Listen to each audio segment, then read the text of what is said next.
सरकारी जमीन पर कब्जा करना, सरकारी जमीन पर कब्जा करके उसको इल्लीगल एक्टिविटीज़ में यूज़ करना, ये एक क्रिमिनल एक्ट है हमारे देश के संविधान के अनुसार, हमारे देश के लॉ एंड ऑर्डर के अनुसार, हमारे देश के कानून के आधार पर। ईस्ट दिल्ली के अंदर ये काम कोई और नहीं बल्कि ईस्ट दिल्ली के सांसद गौतम गंभीर जी ने किया है। और ऐसा मैं नहीं कह रहा हूँ, ये उनकी ही पार्टी के गांधीनगर के विधायक अनिल वाजपेयी जी ने ये कहा है। और उन्होंने ये मांग की है, उन्होंने एलजी से भी मांग की है, उन्होंने और बहुत सारे अधिकारियों को लिखा है कि इसके ऊपर जांच होनी चाहिए, ये कैसे हुआ। मुद्दा ये है कि एमसीडी के पास बहुत सारी जगह हैं, बहुत सारी ज़मीनें हैं। एमसीडी उन जगहों का, उन ज़मीनों का इस्तेमाल बहुत सारे सार्वजनिक कामों के लिए करती है, जैसे कूड़े का ढलाव बनाती है, कूड़ा एक जगह इकट्ठा करती है, वहाँ से प्रोसेस करती है। स्कूल भी एमसीडी बनाती है, छोटे छोटे अस्पताल भी एमसीडी बनाती है, बहुत सारे ऐसे काम, सामुदायिक केंद्र बनाती है एमसीडी, टॉयलेट्स भी बनाती है बहुत सारी जगहों पे। और उन जगहों का इस्तेमाल पब्लिक यूज़ के लिए होता है। वाजपेयी जी ने ये जो पत्र लिखा है, वाजपेयी जी मैं फिर से कह दूं, गांधीनगर से विधायक है, भारतीय जनता पार्टी के विधायक है। गौतम गंभीर जी भी भारतीय जनता पार्टी के सांसद हैं। उन्होंने उनके बारे में ये लिखा कि इन्होंने एमसीडी से जो ये ढलाव की जगह है, ये ना किसी इंडिविजुअल व्यक्ति को ये ट्रांसफ़र की जा सकती है, ना किसी प्राइवेट एक्टिविटीज़ के लिए ट्रांसफ़र की जा सकती है, हमेशा सार्वजनिक चीज़ों के लिए दी जा सकती है। वाजपेयी जी कहते हैं कि इन ढलाव के जगह पे, जहाँ पे सफाई कर्मचारी जाके थोड़ा आराम करते थे, कई बार वहाँ पे कूड़ा डिस्चार्ज करते थे, वो सारी एक्टिविटी बंद हो गई, जिससे पब्लिक एट लार्ज, लोगों को बड़ी दिक्कत हो रही है। गांधीनगर और उसके आसपास के लोगों को काफ़ी दिक्कत हो रही है। वो जगह एक इंडिविजुअल गौतम गंभीर जी और उनके एनजीओ को दे दी जाती है, जहां पर वो अपनी बहुत सारी एक्टिविटीज वो कर रहे हैं। कोई भी व्यक्ति जब ये सुनेगा तो उसको गुस्सा आएगा, उसको लगेगा कि यार ऐसा क्या हो सकता है कि इंडिविजुअल जमीनों को कब्जा किया जा रहा है। गौतम गंभीर साहब इंडिविजुअल जमीन को, एमसीडी की जगहों को कब्जा कर रहे हैं, ऐसा अनिल वाजपेयी जी कहते हैं इस पत्र के माध्यम से, जो कि बहुत गलत है, ऐसा नहीं होना चाहिए। ये सारी एक्टिविटी देखने के बाद एक चीज़ ये लगता है कि एमसीडी को, जो कि दिल्ली की जनता के टैक्स से बनी हुई है एमसीडी, आज उस एमसीडी को पूरी तरह से भारतीय जनता पार्टी के कुछ इंडिविजुअल लोगों ने अपनी प्राइवेट फर्म बना दिया है। जहां उनका मन करता है उन जमीनों को कब्जा कर लेते हैं।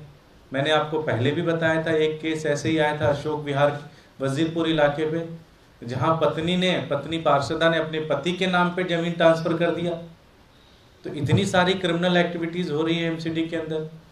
पहले चूंकि हमने उठाया था, इसलिए बहुत सारे लोगों ने डिसमिस कर दिया कि भाई ये तो आम आदमी पार्टी वाले हैं, दिन भर यही करते हैं। लेकिन ये पत्र तो खुद भारतीय जनता पार्टी के पार्षद, भारतीय जनता पार्टी के विधायक ने उठाया है ये प्रश्न कि भाई अनिल वाजपेयी जी ने उठाया। और अनिल वाजपेयी जी कोई छोटे मोटे व्यक्ति नहीं है। अनिल वाजपेयी जी को राष्ट्रपति चुनाव के अंदर दिल्ली की, जहाँ तक अगर मुझे पूरी जानकारी है, तो भारतीय जनता पार्टी की तरफ से उनको ऑब्जर्वर अपॉइंट किया गया था। तो बड़े सीनियर नेता हैं अनिल वाजपेयी जी। अनिल वाजपेयी जी ने ये मुद्दा उठाया है और ये कंप्लेन दी है उन्होंने कि इस तरह से एमसीडी की ज़मीन को गौतम गंभीर जी और उनके एनजीओ को देकर कब्जा कराया जा रहा है, जो कि बहुत गलत है। इस पे दिल्ली की जनता का हक बनता है, किसी इंडिविजुअल का हक नहीं बनता, किसी एनजीओ का हक नहीं बनता। पूरी तरह से क्रिमिनल एक्ट है। आम आदमी पार्टी ये मांग करती है कि इस पूरे प्रकरण की टाइम बाउंड मैनर पे जांच हो। मैं एलजी साहब से मांग करता हूं कि इसकी वो जांच कराएं और जो भी दोषी अधिकारी हैं और खुद गौतम गंभीर जी के खिलाफ सख्त से सख्त कार्रवाई लें।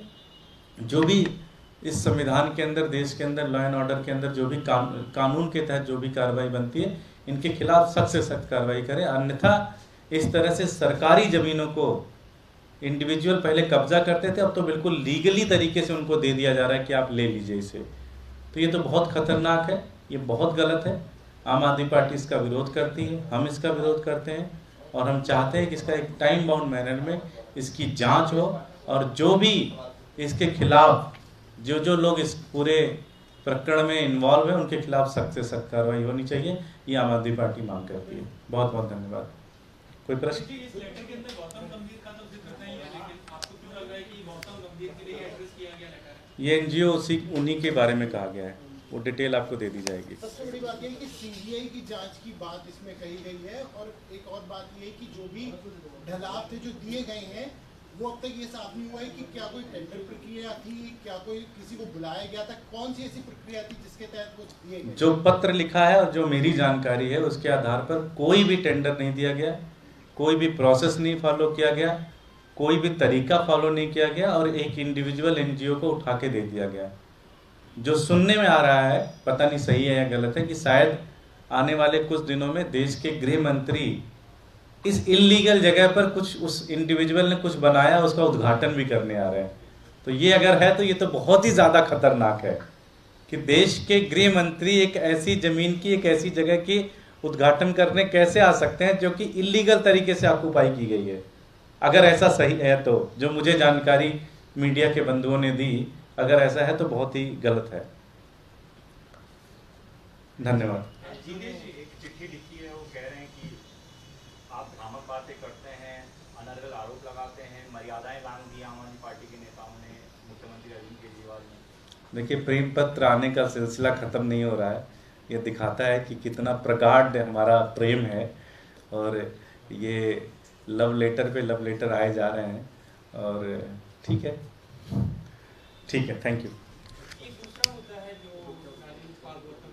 मुझे लगता है उन्होंने शाम को क्लेरिफिकेशन दे दिया है। उसके बाद मुझे लगता है उन्होंने, देखिए भारतीय जनता पार्टी तो राजनीति करती है, उन्होंने शाम को क्लेरिफिकेशन दे दिया कि उनको किस तरह से, और मुझे लगता है कि अब इस मुद्दे को वहीं पे पार्टी की साइड से कोई रिएक्शन नहीं है। हमने दे दिया आपको रिएक्ट, पार्टी की साइड से कोई हमने दे दिया रिएक्ट। आपने हमसे पूछा ही नहीं तो हम दे देते रिएक्शन।